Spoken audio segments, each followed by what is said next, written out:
The only thing that happened was went to the hospital and then stayed in the psych ward of a mental hospital for about 3 weeks.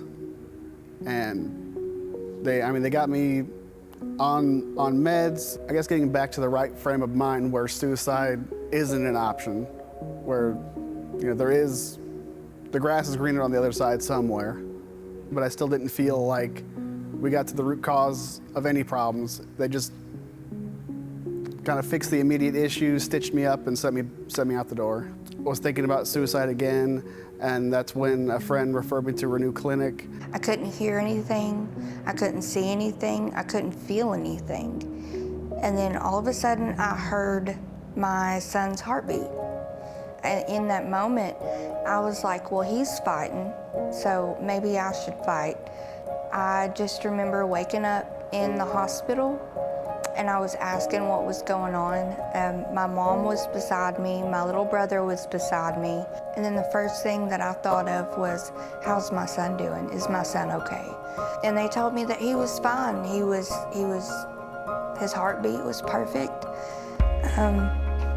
And he was good, he was strong, and that really done something to me that day. There was this nurse, she didn't judge me, even though I was just a junkie.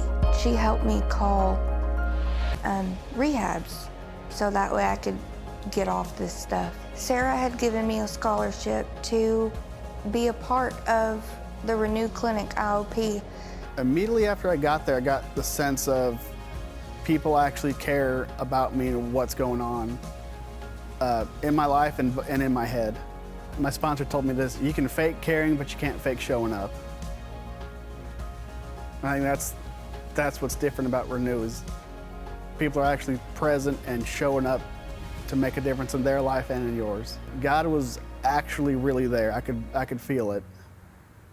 It wasn't phony baloney or anything like that.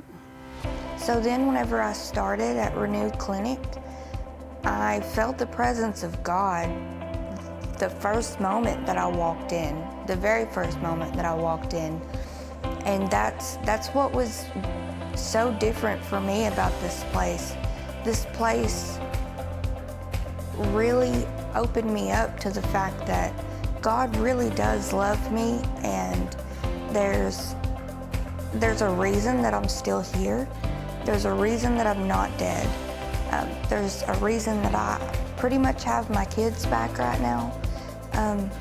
And without the help of Renew, without the help of Sarah and Danielle and all the staff here at Renew, I wouldn't have the beautiful moments that I have today with my children. God put these people in my life so I could be the mother that I've always been meant to be. And it wasn't until I had an assignment at Renew, which was, I told my life story, but they wanted me to tell my life story through the eyes of God, which really spun me for a loop. And that's kind of when I figured out that God had been there the whole time, even when I thought he was completely absent, even when I told him, I don't want you. I am a child of God, and I was born with a purpose, and I have purpose and reason for being here. But I graduated in May, and now I'll be a year sober, November 10th, 2022. I think God's plan for me is to be a counselor and to help people that have gone through what I've gone through, and to show them that there is a way, and that God is the answer, and through him you can do anything. Without Renew, this wouldn't be happening right now. Like, I would not have these two sitting on my lap together. Without them, I wouldn't be here today getting to hold my daughter, getting to hold my son at the same time. So for that, all I have to say is thank you.